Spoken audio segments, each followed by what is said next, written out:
pretty easily relatable to audiences. I hope, because the film's gonna be fucked if it isn't. Right, Rinko? Good. I know she's a young Japanese student, and her dream to be a pilot.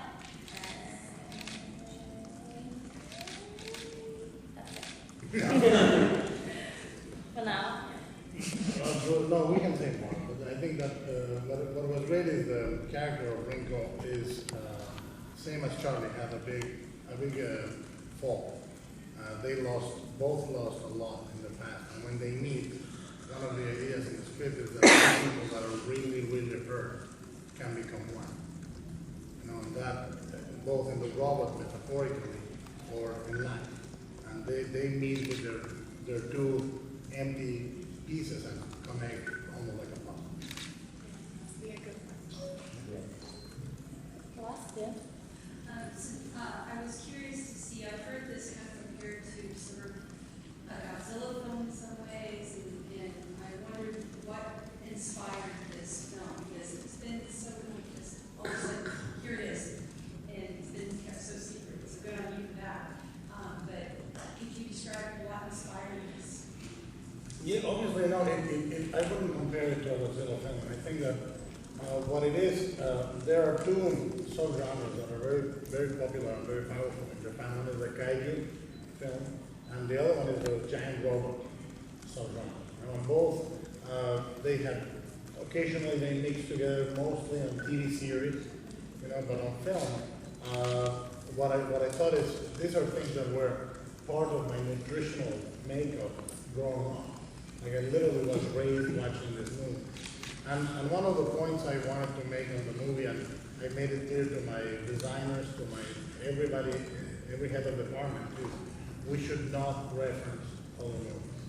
We should not go and rewatch Gamera, or rewatch Gojira, or rewatch World of the Revelations, because we love them, right? So we said, let's create the world that we're doing. It falls in here, it falls in there, but we should not be doing a referential. You know, if things happen because they are being made by people that love those genres. But I didn't want to be postmodern or referential or just belong to a genre.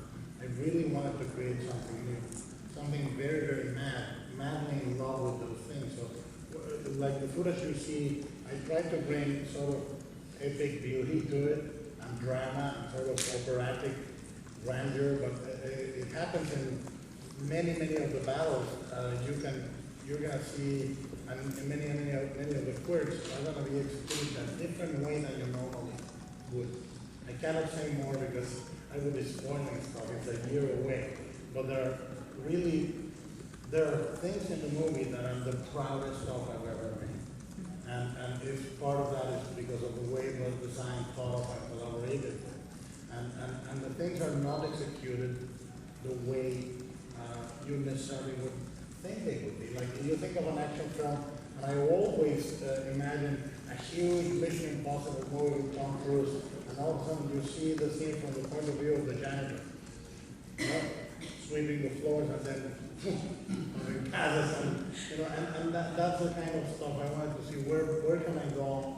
What point of view can I take that is not coming from, oh, this is what they do in those films, but from creating a new world. I wanted it to be a movie that I was proud of on its own. Did that answer the question? Yes. Okay. You keep on referring to giant robots. Is there a specific name, or do we just keep on calling them giant robots? No, Jaegers.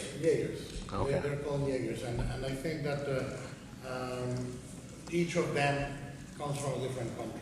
You know, we have Cherno Alpha, which is the Russian robot, Crimson Typhoon, which is the Chinese robot, and so on and so forth. They each have a name, and they are as much characters as the pilots. I wanted each robot to have a personality and for you to feel when the robot gets hurt or when the robot wins. You know, like I wanted very much to be able to make the audience feel for those machines, you know, as much as they feel for other characters. And frankly, so also for the Jaeger. There are very unexpected things that we do with the Jaeger. So the Jaegers and Jaegers were both designed as characters primarily. Yeah, when I found out the kind of spirit of the Jaeger that we pilot together, I was it coincided coincidentally with a subcategory of society that I've been obsessed with my whole life. And when I found out that this is, we can't give it away, but this is the name of this particular Jaeger and what its spirit was, I just felt in a kind of grandiose moment, but felt like it was almost destiny for me to be playing this guy, just because this, you'll see when you see the film, that this, the kind of the spirit of this robot is something that I've admired and, you know, at periods of my life tried to emulate. So there was a really kind of beautiful coincidence or not, as the case may be. But also the robots, the pilots named their robots, and very much depending on where they're coming from. Like some of the robots, the American robot has nose art, like the World War II planes. You know, the bombers named their planes.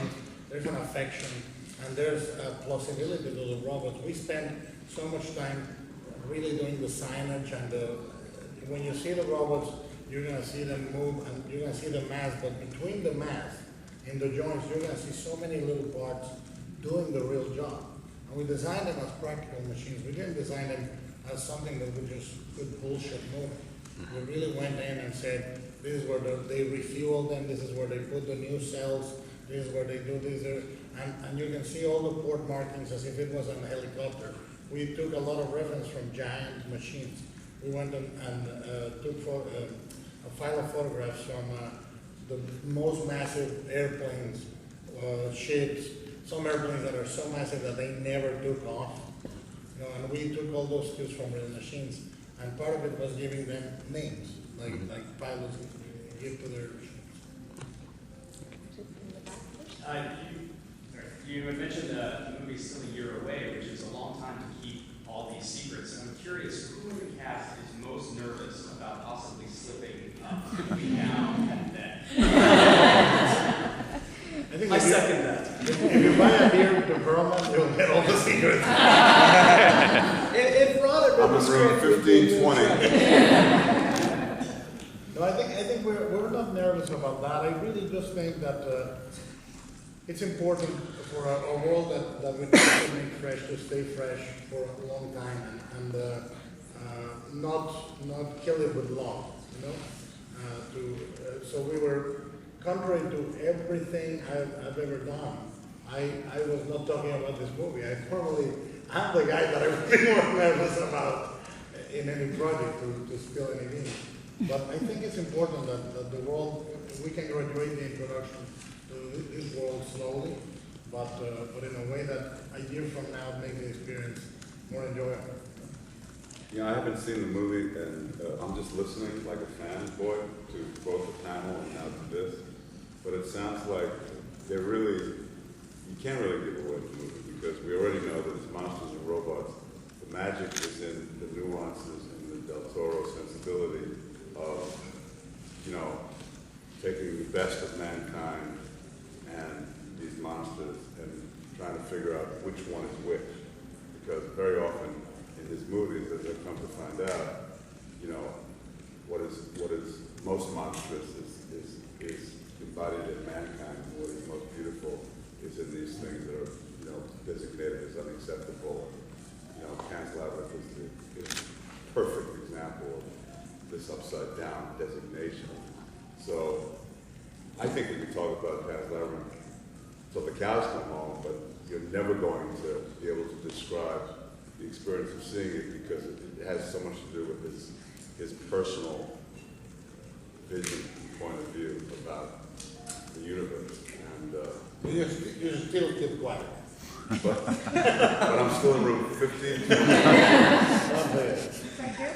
a lot of your films are a mixture of practical and digital and all the stuff, Yeah. but you do have that tactile quality.